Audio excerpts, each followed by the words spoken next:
I'm also the co-artistic director of Playhouse on Park. And this winter, we have presented All Is Calm, The Christmas Truce of 1914, created by Peter Rothstein. And today's panel, I wanted to welcome everyone to. This panel, we are entitling Shared Gestures of Goodwill, The Christmas Truce in 1914, in order to give kind of a deeper backdrop and really start having a conversation about the world of the play, to give audiences an opportunity to dig deeper into the world. And we have some incredible guests today with us. It's been kind of crazy year. As we, in the beginning, when we usually plan our seasons, we planned this show to be part of our season in January of this year. Okay. And we were like, this is a story that needs to be told. Okay. We want to tell this story this year. And then the world, including America, turned upside down, and we realized that this was a necessity, that we needed to tell this story still this year. As theaters are closing, as we were furloughing staff, as we were figuring out what to do, one of the most, two things that have been really incredible is we kind of learned how to be scrappy and learned how to pivot and figure out how we can still produce theater in different ways. And one of the other things we did is we formed collaborations. And one of the collaborations is with West Hartford Community Interactive. So we're able to do panel discussions like this. But another one is with Our Farm, which is in Bloomfield, and where we were able to shoot this film version of All Is Calm, because we weren't able to have audiences see this. So how could we tell this story? And we had a great team come together and put that, and we were able to produce the story in a different way. And it was a really beautiful thing. And it was, I think, much needed for this holiday time.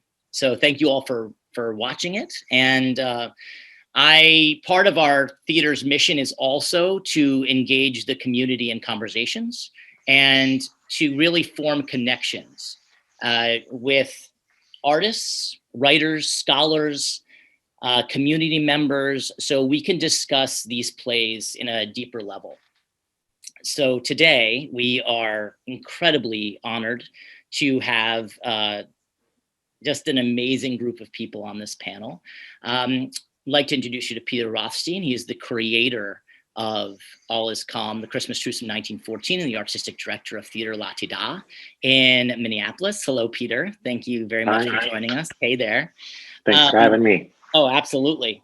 John McCutcheon, folk legend, John McCutcheon, who wrote a piece called Christmas in the Trenches, which was,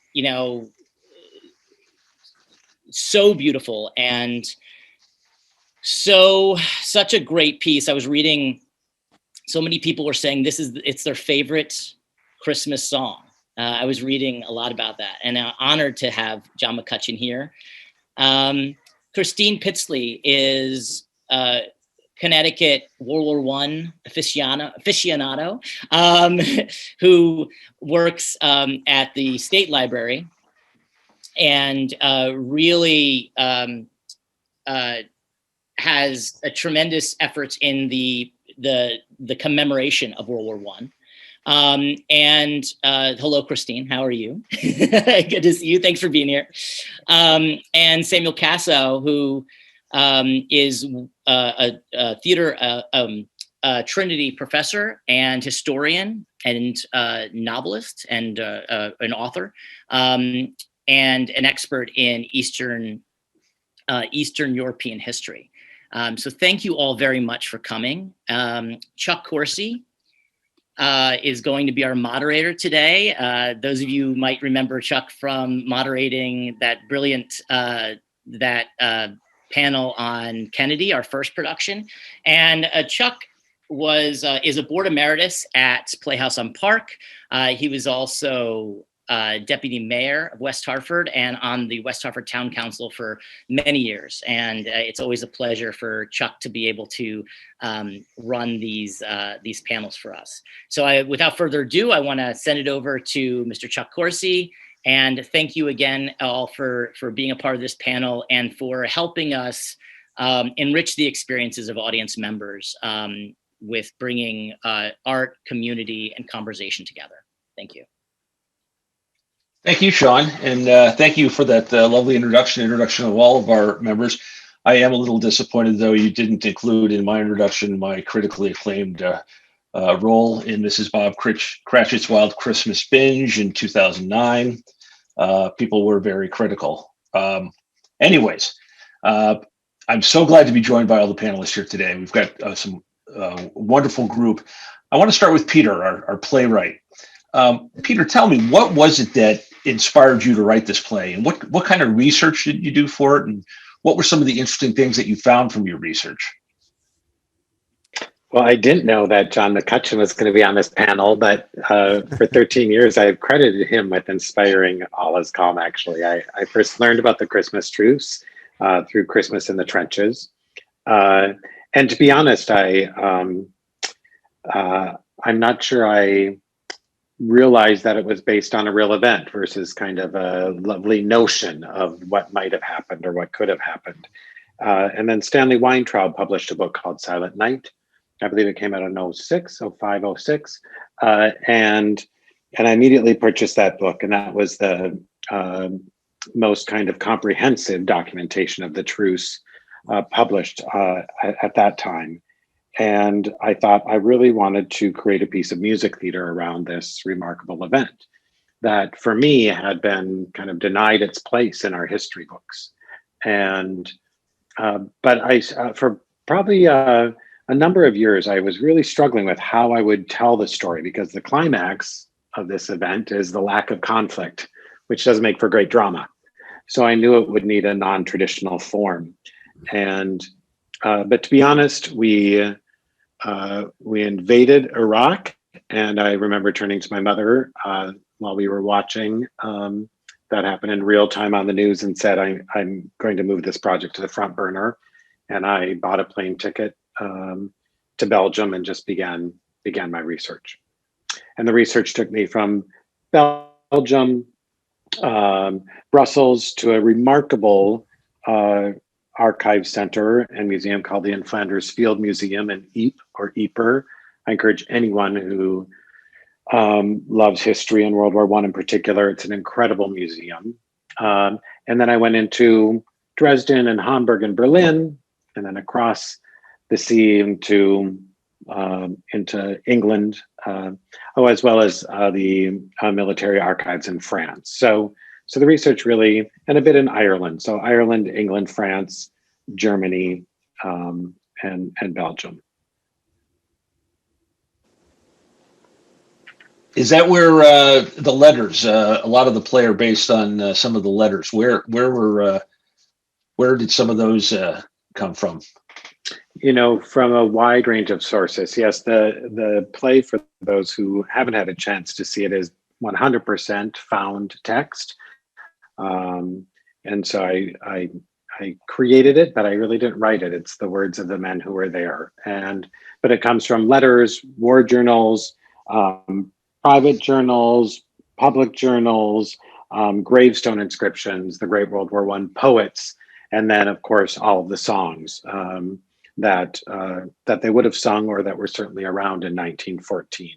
But I didn't know when I began my research that I would be able to tell the story entirely in their words, but they really came from all sorts of places. However, in Ypres, the archive center there, where I spent most of my time, was incredible, because the director, the curator of the museum, gave me kind of carte blanche and said, "Here's files," and no white gloves. I was just going through picking up actual documents and actual letters, and then. But the piece actually changed a bit between 2007 when it premiered and what it is now, because I returned to Europe another handful of times, continuing to do research. And as we were reaching the centennial, a lot of those museums and archive centers were bringing more materials to the forefront. And so as I began to find more research, and also a lot of conversations with audience members. What were the questions people wanted answered after every performance? And so I thought if I could start to answer those questions inside the piece, that would make for a richer experience. So it really continued to evolve for probably 10 years. Wow, incredible! And again, for those who haven't seen it at the Playhouse, or actually online, I strongly encourage you. My family and I, we watched it the other night. It was just beautiful. It's a beautiful story for this time of the year, but it also, I think, is a beautiful story anytime. You can still go on to the website playhouseonpark.org and order the viewing of it until January 3rd is when the run stops. But absolutely a beautiful, beautiful show. We're also, and it's nice. We were all chatting just a few minutes ago before we came on air, but it's a great honor to have folk legend John McCutcheon on with us, who none of us knew until a few minutes ago is really one of your inspirations, Peter, for the show. John wrote the very popular and beautiful Christmas in the Trenches. And John, again, I'm going to ask you the same question I asked Peter. What led you? What interested you? What drove you to and inspired you to write Christmas in the Trenches? It was back in 1984, and I was asked by my record company, Rounder Records, to put together a hammer dulcimer Christmas album.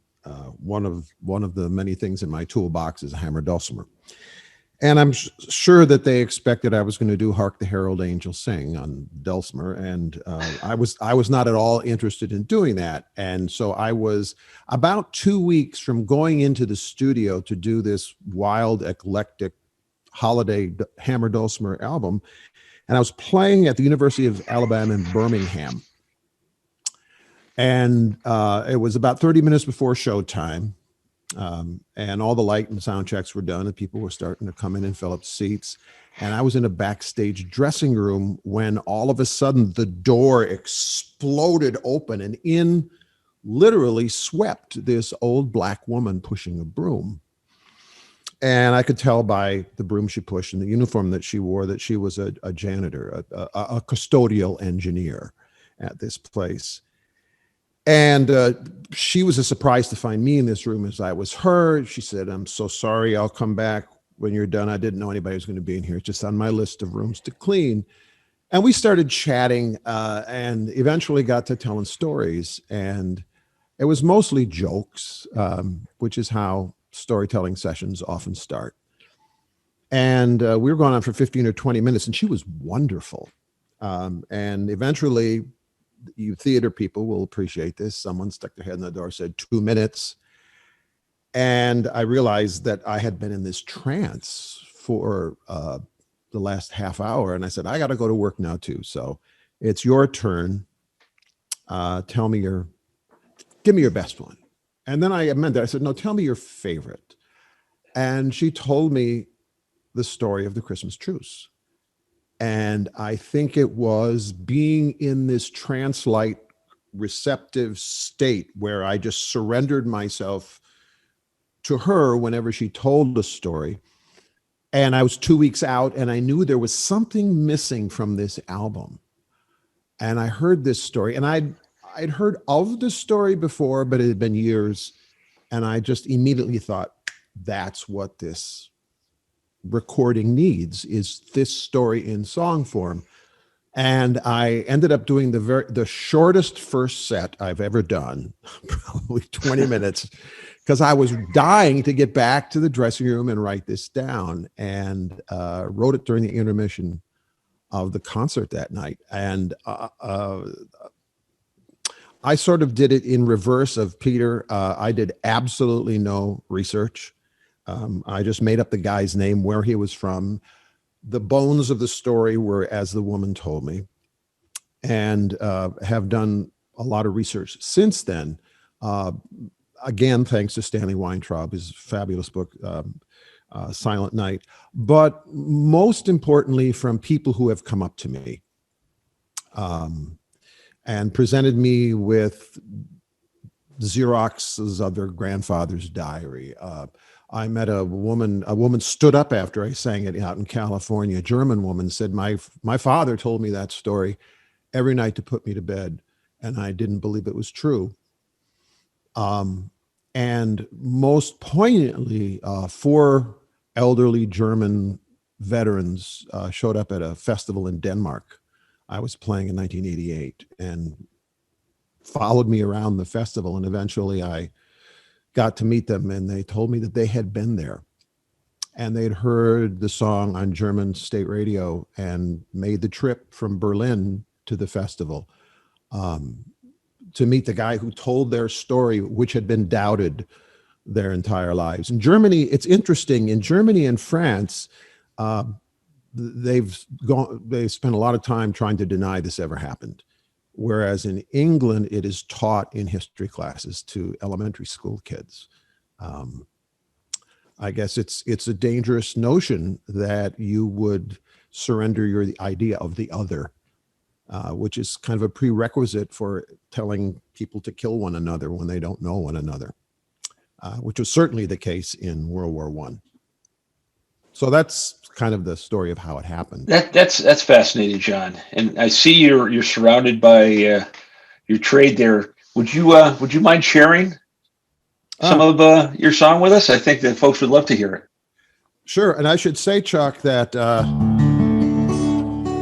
one of the things that attracted me about doing this is I have played in West Hartford almost annually.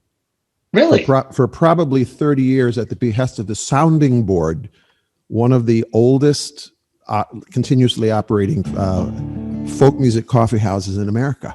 It meets in the UU Church out there on Fern Avenue or Fern Street. Fern Street, absolutely. Yeah. That's a great church. That's great. So,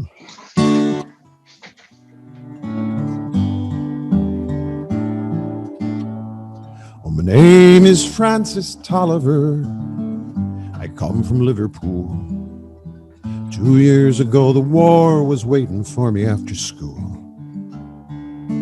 To Belgium and to Flanders, to Germany to here, I have fought for king and country I love dear.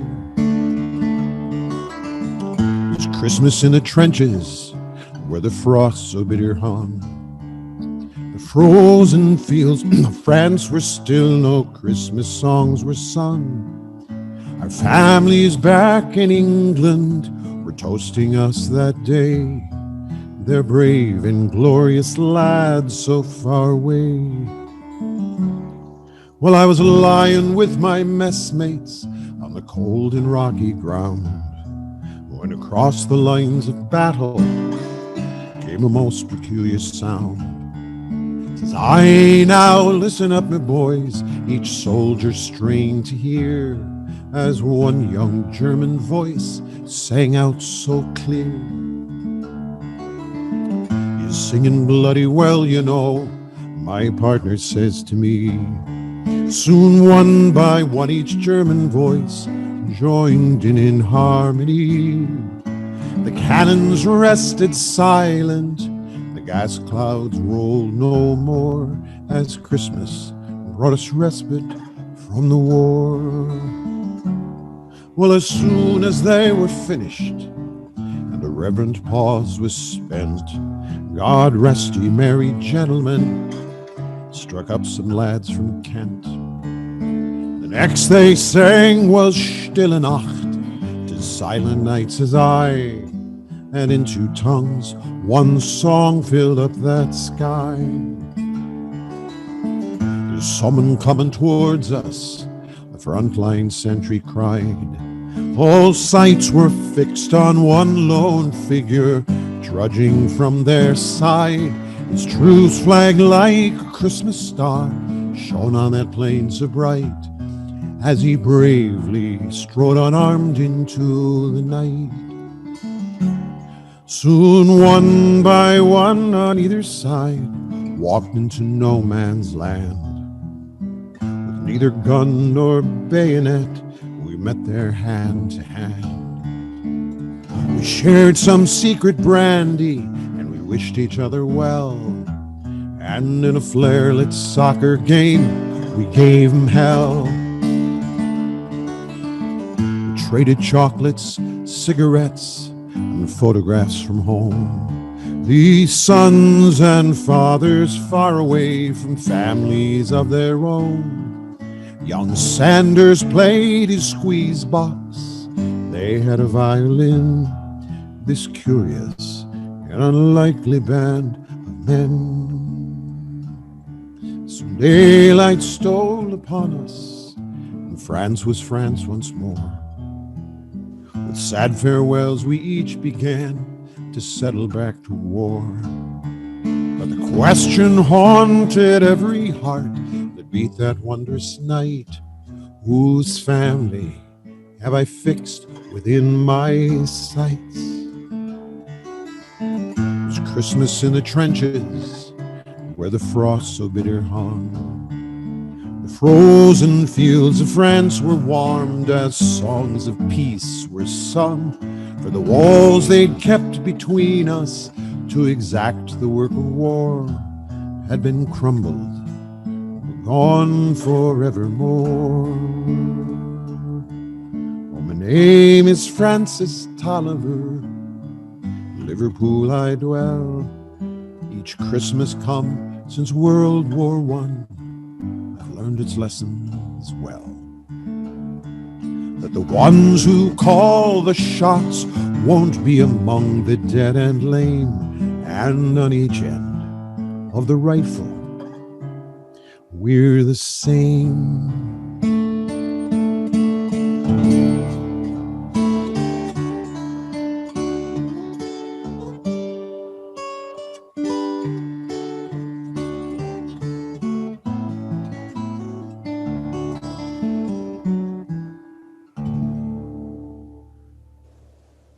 That was just beautiful, John. Thank you so much for sharing that with us. Oh, you're welcome. That was just great. I want to remind folks that are viewing that if they do have any questions for Peter or John or any of our panelists, Christine and Sam coming up, please feel free to put your questions into the chat in the Q&A portion. Christine, I wanted to get your thoughts on a few things. Both Peter said something when he was talking that really struck me, that the Christmas Truce of 1914 had been denied its place in our history books. And John also talked about it on how in Germany and France that it was denied for quite some time. Can you tell us what America's sentiment and the sentiment here in Connecticut was about the war at this time, or at that time in 1914, and if news reached back here to Connecticut? So Connecticut was a little different as far as how we approached the beginning of the war. For the most part, it was just sort of this thing that happened over there. If you read the papers from August of 1914, you're really not going to find anything on the front page. We really weren't paying attention. Here in Connecticut, it was a little different because our economy was based on the war. The Colt Firearms Manufacturing Company was getting contracts from the Russians and the Belgians and the Romanians as early as September of 1914. So arms production was really ramping up here in the state. So people here were paying attention to it because it was an economic matter. By the time Christmas came around, you were hearing daily stories, but to Americans, it was still something over there. It was not something that anyone here in America thought we were going to get into. It wasn't really until 1915 that there became this movement towards being prepared, and it was called a preparedness movement, and it was Teddy Roosevelt was one of the biggest proponents, and Connecticut was also a huge proponent of that. So it really wasn't until 16 that anybody here thought it was going to happen. Even with the sinking of the Lusitania, there were people that thought we were going to get into the war, but President Wilson won re-election in 1916 on the idea that he kept us out of war. So it really was something over there. And the truce really didn't make the papers here. It was a one-line, there were reports of a truce until March of 1915, when some American reporters reported on some of the Americans that were involved in some of the truces along the line in the French Foreign Legion. So we really weren't paying attention to it at all. Wow. So once we did get involved, the United States did get involved in the Great War. You've done some studying of the 26th Division, I guess the New England National Guard troops who fought there. Can you tell me a little bit about their experience? And that you had shared with me earlier that they weren't very well liked. No. The 26th was made up of all the National Guard troops. There was the 101st and 104th were Massachusetts troops. The 102nd was all Connecticut troops, and the 103rd was Maine, New Hampshire, and Rhode Island. They were commanded by Clarence Ransom Edwards, who the only statue in the United States of this man is at the state capitol here in Connecticut.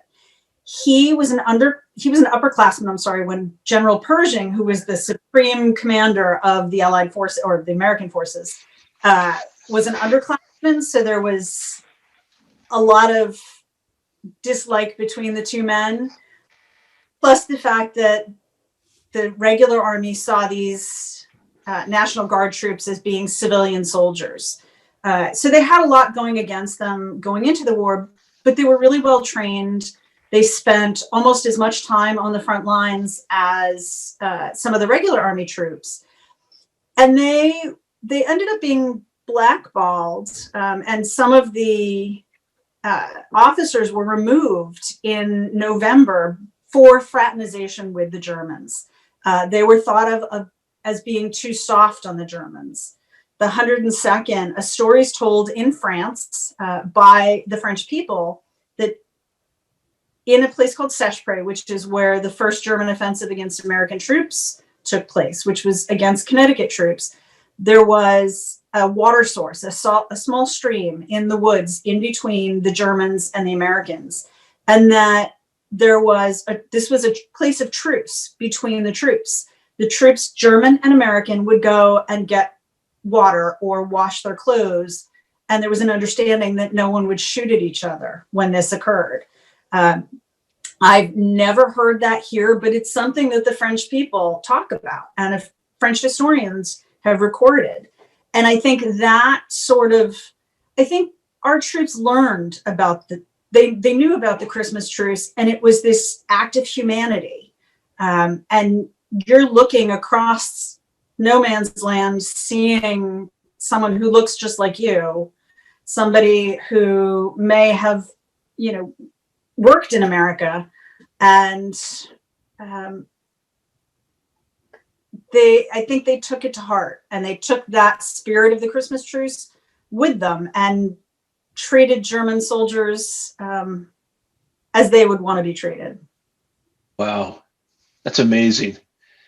Sam, I want to ask you to follow up on that, because your experience in European history, I think you can shed some light on this. Can we agree, or do you think that the Christmas truce was evidence that these ordinary soldiers on both sides, ordinary men on both sides of the battle, had turned anti-war, that there was an anti-war sentiment among them? Yeah, it's a good question. I think we have to distinguish between how the men felt at the time and how the Christmas truce was remembered after the war. After the war, you began to get very quickly, especially in countries like France, Britain, and the United States, you began to get a narrative which really regarded the war as a unfortunate swindle perpetrated on the young and the weak by the elites, by profiteers. Ironically, a novel like All Quiet on the Western Front by Erich Maria Remarque, a German novel, was actually much more popular in the US, Britain, and France than it was in Germany itself. But this narrative that the war had been some sort of a trick, some sort of a huge deception, really took hold. And it was then taken up by many scholars over the years. And in this narrative, the Christmas Truce is exhibit number one, that ordinary soldiers left to their own, didn't want to fight, were ready to embrace their opponents. But if you kind of dig deeper into what the moods were at the time in 1914, 1915, during the war itself, what the Christmas truce really means is, of course, the existence of a yearning for decency and contact, but it didn't mean that the troops didn't want to fight. In the case of Great Britain, given what happened in Belgium, had no choice but to get into that war. And there was this real consciousness of not only the brazen German violation of a sacred treaty, and in those days treaties meant more than they mean today, but there was this consciousness of real German atrocities in Belgium. The Germans were furious that the Belgians were resisting them and disrupting their timetable. And in August and September 1914, 6,000 Belgian civilians were killed. And so these soldiers who participated in the Christmas truce, they were perfectly happy to embrace the Germans on the other side of the line, but they really didn't doubt the rightness of their cause. And one other thing that I think we should mention is that in December 1914, most of the British soldiers who were embracing the Germans and playing soccer with them were troops of the regular British Army and reservists. They were professional soldiers. And the Kitchener Army, the mass army, was still in training. They didn't really get committed to action on any scale until the late 1915. And so the ethos of these professional soldiers was much more willing to, see the enemy as a colleague, as somebody that you could talk to, as somebody who is doing his job just as you're doing your job. But that's before the introduction of poison gas. That's before the growing brutalization of the war. And the hatred really deepened. And already in 1914, there was much less fraternization with the French and the Germans than there was between the British and the Germans. There was some, but it was not as much. So the Christmas truce is important. It's important to remember it, but it doesn't mean that the soldiers at the time let it affect their basic attitude toward the rightness of their cause. Wow, that's fascinating. And Peter, actually, it reminds me in the play, you can see the transformation from some of these groups. Is very optimistic in seeing this as their duty as they're leaving England, to how they change, how the war has changed them. Can you talk a bit about that? Absolutely. It's so interesting. Thank you, fellow panelists, to hear your expertise around this event. Yeah, I believe that that especially on the British side, and again, the real historians, correct me if I'm wrong, but they began to feel more in common with their enemy than with their commanding officers, because the Germans had captured all of the high ground early in the war. They captured the high ground and they captured the churches. So they had steeples, so they had lookout towers. So the German trenches were much better. The living conditions were much better for the Germans than they were for the Allied side, where the men were living in water up to their knees. We think that first winter of the war, more men were dying from malnutrition and influenza and infection than they were from enemy combat. And they were all on the British side promised they would be home by Christmas. So as winter set in, and they realized they were not going home for Christmas, I think they felt like they had more in common with the foot soldier across no man's land than they did with their commanding officers, feeling that they had been lied to. And certainly I've never read this in a history book, but looking at a lot of the accounts, I don't believe the truce would have happened to the level it happened were it not for music. Because as winter set in, the men began to hold these concerts back and forth. And Captain Sir Edward Hulse from the Scots Guards, he has probably the most comprehensive single account of the truce in a letter he wrote home to his mother. Edward Hulse died in combat in March of 1915. But he speaks of these round robins, these concerts where they would communicate and call for encore, and that music being a universal language, I think, is what began to build this sense of camaraderie and this sense of trust. And that while I agree, I don't think the Christmas truce was reflection of necessarily an anti-war ideology or a shift in sentiment, but I do think we did see a shift in attitude towards what they had been promised, and how they were being cared for, and began to feel a much more sense of simpatico and allegiance with their enemy than they did with those in charge of the British Army in particular. I just like to jump in Sure. In here and add that there are accounts that about the Christmas truce that show that in many sectors of the front, the British soldiers believed that because their opponents were Saxons and Bavarians and Westphalians and not Prussians, they were somehow good guys. That it was easier to fraternize with them than it would have been with Prussian units. The German army in 1914 especially was extremely territorial. The divisions were based on territory. So the idea was that it was the Prussians and Prussian militarism that was responsible for the atrocities. And these Saxon guys, half of them had been waiters in London before the war, and they rooted for Tottenham and they rooted for Arsenal. And these were people that you could talk to. Wow, that's fascinating.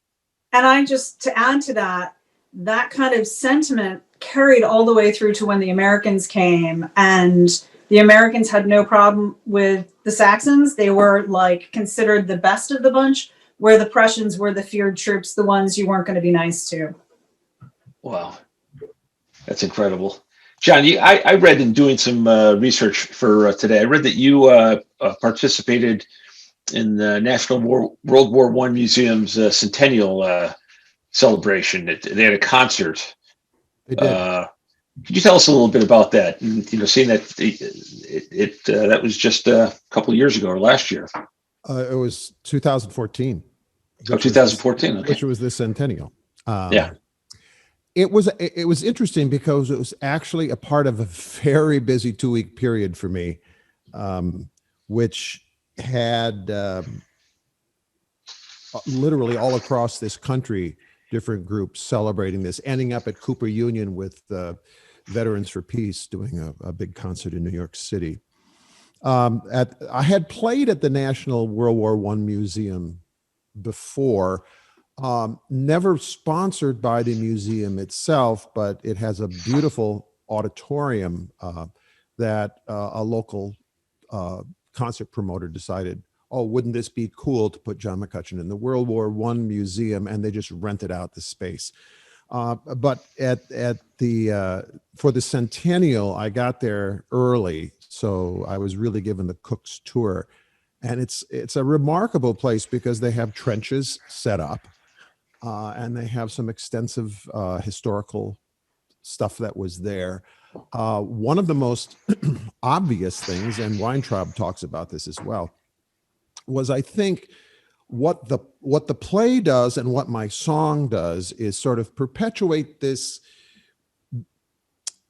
idea that it was a small handful of people who participated in this, whereas the trenches were hundreds of miles long.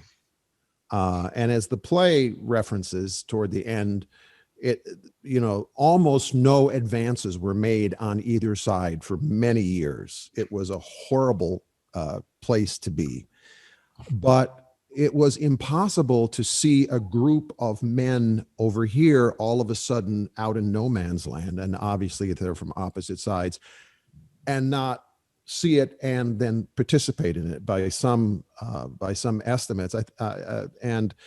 Peter, please correct me if I'm wrong, and you too, Sam. I believe that Weintraub determined that there were well over 100,000 men that actually took part in this because it just spread along the trenches. It was impossible not to see it. Wow. Yeah, that's four corps. Go ahead, Sam. There were about 4 different Army corps that took part in it.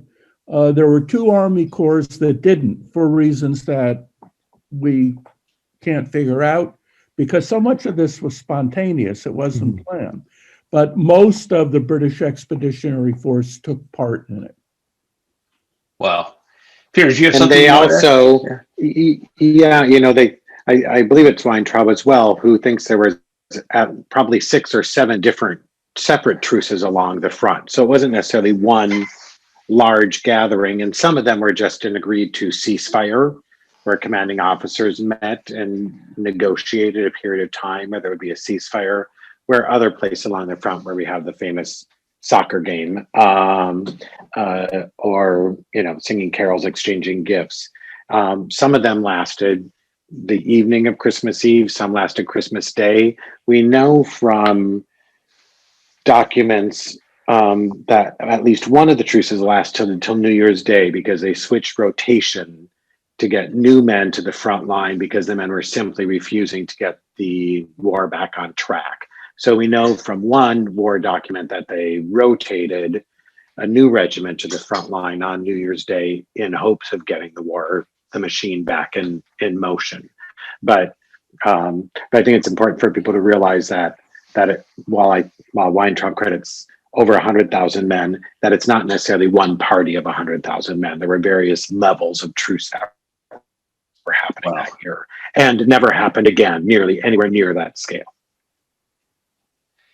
Christine, you actually brought students over to the site, to the trenches. There was just a wonderful article in the Current that I was reading. Could you talk a little bit about that experience, about the digging project that you had, and really what a great experience it was for not only you but the students you brought along? Yeah, it was amazing. I brought 15 students from across Connecticut to the village of Seicheprey, which is where that first German offensive was.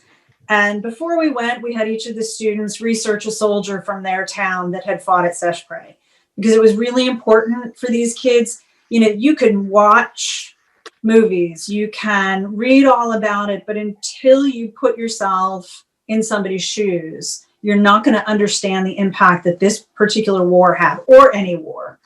So working with the French government and the local government and French students, we restored probably somewhere between 50 and 100 meters of trench line in the Bois de Jewry, which was one of the woods where New England troops were living during this battle. And, to the kids, it was the most amazing experience of my life to see them, understand what this was. The very first thing we did is we lined all the kids up in one of the overgrown trenches, and one of our military historians that was working with us told them they were going to go over the top. And the kids are like, well, let me put my backpack down. And he's like, no, you have to, everything you have with you, you keep on your back. And they all crouched, and he blew the trench whistle and told them to run for the wood line. And the kids told us afterwards that their hearts were pounding. They knew there was no artillery fire or gunfire waiting for them, but their hearts were still pounding, and they actually understood what it was like those Connecticut men researched to go over the top. And it just, over the course of 2 weeks, clearing these trenches, we found a spoon with a bullet hole through it. And one of my students actually wrote his college essay on that, because they understood that that spoon was held up over a trench to check for snipers. And, you know, Wow. Yeah, it was, the trip had an impact on students that I never could have imagined. It was incredible, and we can't wait to bring the French students here. We were supposed to do that this summer, but COVID kind of got in the way of that. So we hope to keep this going, because it's a really important way for students to learn about what these guys endured. Thank you. That's fabulous. Yeah, I hope to have them over. I have a question from one of our audience members for Peter and John, either one. And the questioner asks, have either of you seen the Kevin Putz opera Silent Night? The person who asked the question attended the European premiere in 2014, and they were stunned and moved. And it was so poignant for the European audience. Is that something either of you have seen or heard of? Yeah, I was actually at the world premiere of it, because it premiered here in Minnesota. I work a lot with Minnesota Opera. So actually the director of Minnesota Opera came to the world premiere of All Is Calm, and then moved on and commissioned Silent Night about 3 months later, actually. The opera is gorgeous. The Kevin Putz opera is just stunning. It's based on the French film Joyeux Noël. And actually, when I was doing my research in Ypres, the filmmakers for Joyeux Noël were there at the same time, conducting their research for that beautiful movie. So I highly recommend the film that the opera is based on. But Silent Night has had really a wonderful life as an opera. I've seen it a couple of times now. Oh, that's great. John, have you seen that? I haven't. I was invited to the world premiere, but I had a conflict. It's a professional problem with me. Actually, I've got a question for you from another viewer, and I hope I get this right. What inspired you to blend the Minstrel Boy melody line at the end of Christmas in the Trenches? Well, actually, in the recording and my normal performance, I actually included more than once, but I was trying to abridge it out of respect for all the other panelists here. You know, I really don't know. It was just something that the song was written very quickly. Those of you who are writers out there every writer I know has had an experience where there's some things you write and other things you simply seem to write down. And when I was working out the guitar accompaniment for it, I knew that there needed to be a break between the time of when they were in the truce and when the sun came up the next day. The Minstrel Boy is an Irish tune that goes, the minstrel boy to the war has gone, in the ranks of death you'll find him. And it would have been a piece that would have been known to the men at the time. And it just, it was one of those spontaneous things. And then I reprised it at the end. Beautiful. Thank you. And again, I remind folks that if you have any questions, feel free to put them in the Q&A. Sam, our neighbor down the street on Farmington Avenue in Hartford, Mark Twain, he was fond of saying that history doesn't repeat itself, but it certainly does rhyme.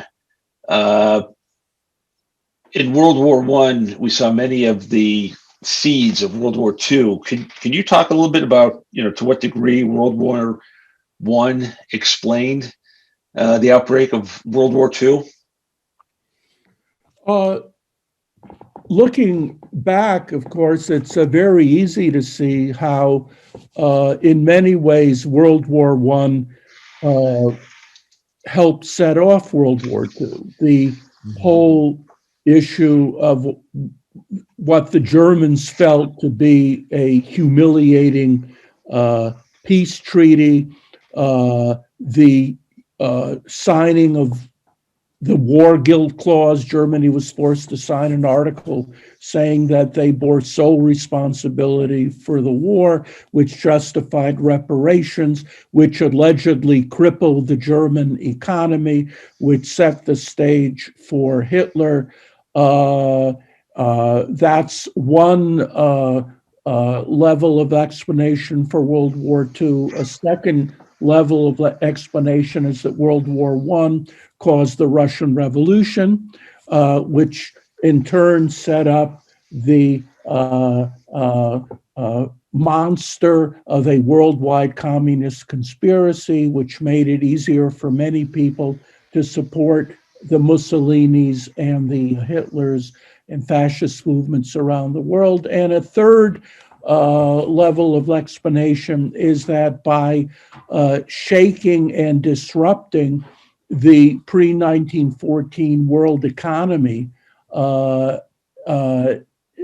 War I set the stage for the Depression, which then leads to World War II. So those are some of the channels of explanation which could link World War I and World War II. But if you look at it more closely, there are alternative scenarios. World War I did not have to lead to World War II. World War II was not inevitable. Had it not been for the Great Depression, Hitler never would have come to power. In the elections of 1928, which was a year of economic stabilization in the Weimar Republic, the Nazis only got 2.8% of the vote. The causes of the Great Depression were due in very large part to the stupidity and short-sightedness of policymakers in America and France, and to the short-sightedness of American bankers. World War I did not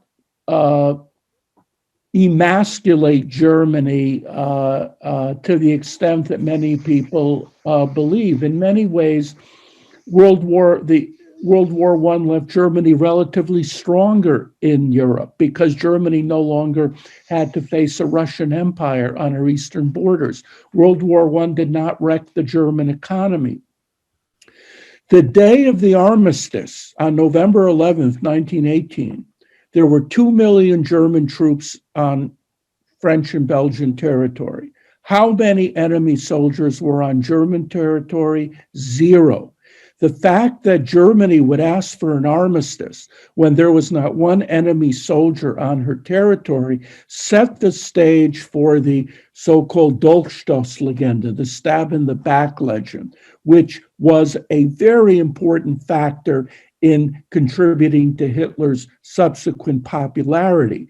But had the Weimar Republic been allowed to stabilize, had the German economy been allowed to develop as it developed after World War II, it's highly possible that democracy would have triumphed in Germany. You never would have heard of the Nazis, and World War II would not have broken out. Wow. Fascinating. Absolutely fascinating. Peter, actually, I have a question from one of the actors that was in the show. And the question is, did you always know you wanted to create the show using the real words of those who were there, or was there some sort of aha moment when you came to that decision? Yeah, that is a good question. When I began my research, I didn't think I would be able to tell the story entirely in their words. And as I began to dig into the research more, and John referenced this, of news of the truce, while it made the home front in England, there was also an attempt to squash news of the truce reaching the home front, because the propaganda machine of World War I was so incredibly strong. And in fact, modern day propaganda, some theorists would say, began with World War I. And so the last thing you wanted was to humanize the enemy, because the propaganda machine had convinced, certainly on the British side, that the Germans were rapists and baby killers. And so they were editing letters back home by November. The envelopes that the soldiers wrote on you were not able to seal them. And so I thought, as I began to do more research about this story having been denied its place in history in some ways, it would be more powerful if I could tell it in their words than any fictitious characters that I would create in order to tell the story. And so that's what I set out to do. And having, been thinking about it for probably 5 years, by the time I gathered my research, I actually sat down and wrote it in probably 24 hours. The piece just fell into place, because of the amount of research and that decision to tell it in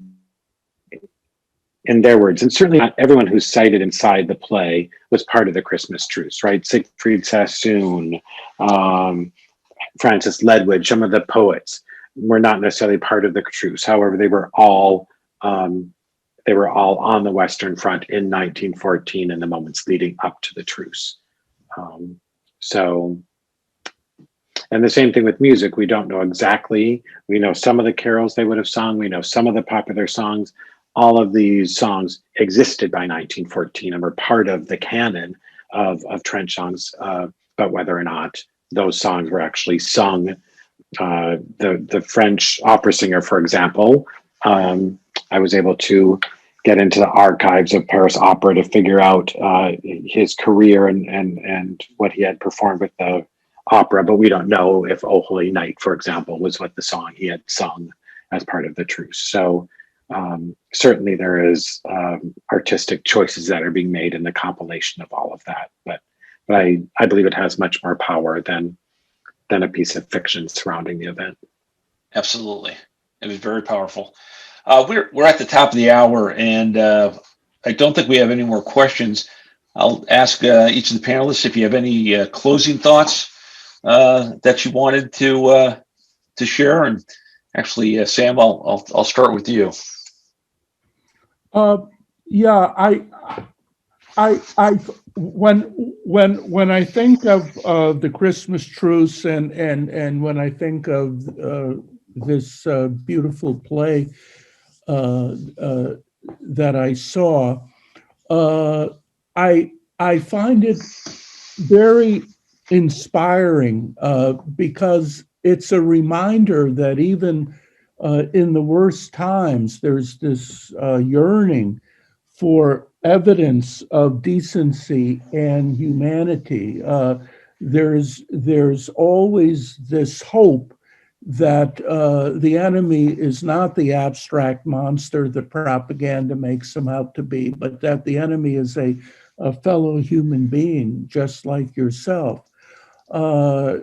So when I think of the Christmas Truce, I think of it as kind of a pilot light, a reminder that one can always hope to return to what Lincoln would call the better angels of our nature. I find the story of the Christmas Truce especially poignant in view of the fact that World War I as a whole did so much damage to European civilization, to European culture, the brutality and the violence.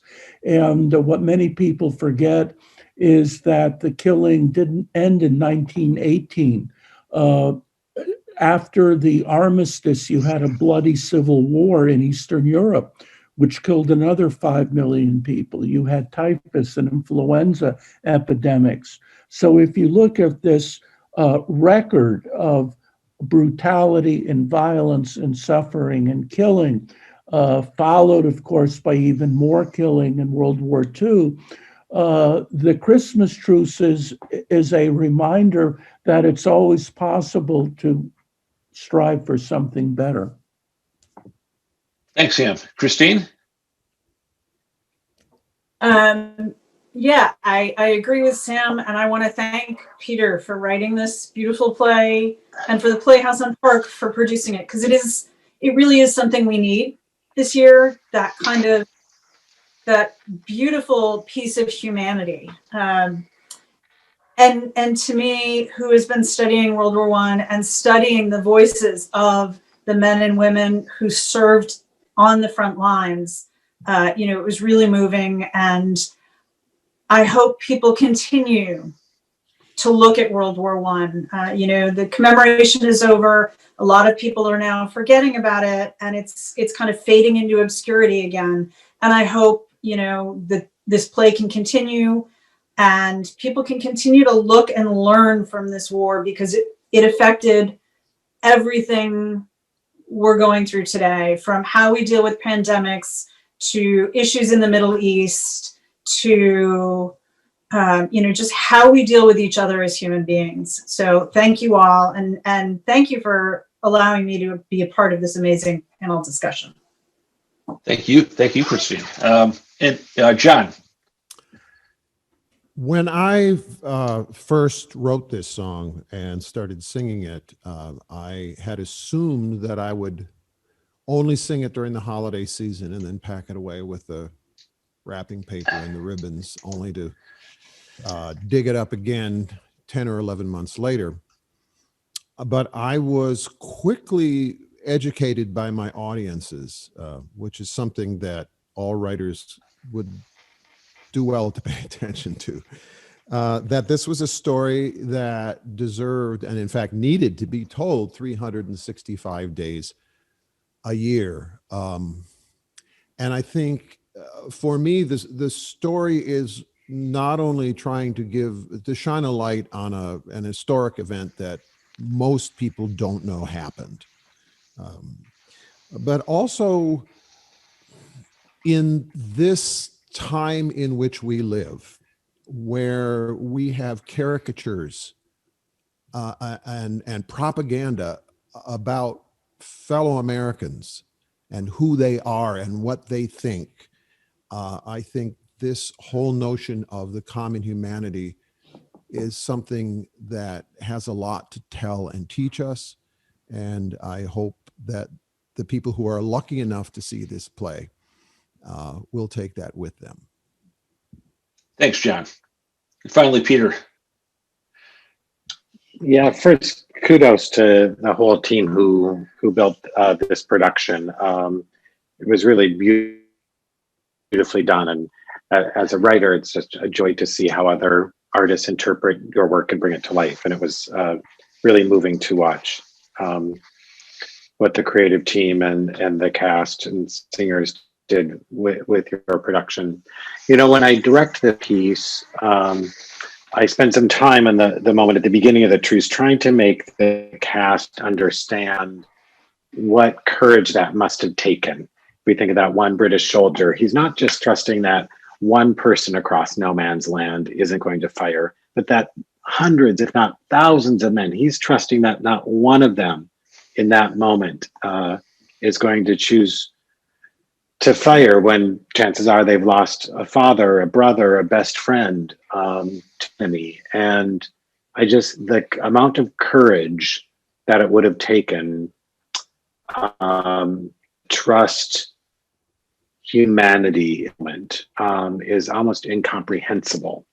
And when I think about that in my own life, and the divisions we build with colleagues or family or friends following a tumultuous election and a really challenging time for our country and the world. It took a lot of courage to exercise peace than to exercise war. And I hope that that's a challenge for all of us to have the courage to choose peace. Thanks, Peter. Wow. And thank you to all of our panelists, Peter, Christine, John, Sam. I know I certainly learned a lot over the last hour, and I'm sure our audience did. Thank you so much. Also want to thank all of you who have tuned in this afternoon for this great presentation. And also thank our community for supporting the Playhouse on Park. We all know that the pandemic has been especially hurtful and harmful to the arts communities. And I just want to say how proud I am of the great work that Darlene, Tracy, and Sean have done at the Playhouse in adapting. They didn't know they were not a film company 9 months ago. And they have shown that through their hard work and dedication and being able to adapt, that they continue to bring art to our community, and that's so important. And also, I'd like to thank Jennifer Evans and her friends at West Hartford Interactive for bringing this to the residents of West Hartford, both on the YouTube channel and on Comcast and on the Playhouse's website. And finally, I encourage folks, if they haven't seen the show, to please go to playhouseonpark.org and sign up to watch the show. It's really moving, and it's still available for the next week through to January 3rd. So with that, I wish you all a pleasant evening. And again, thanks for joining us.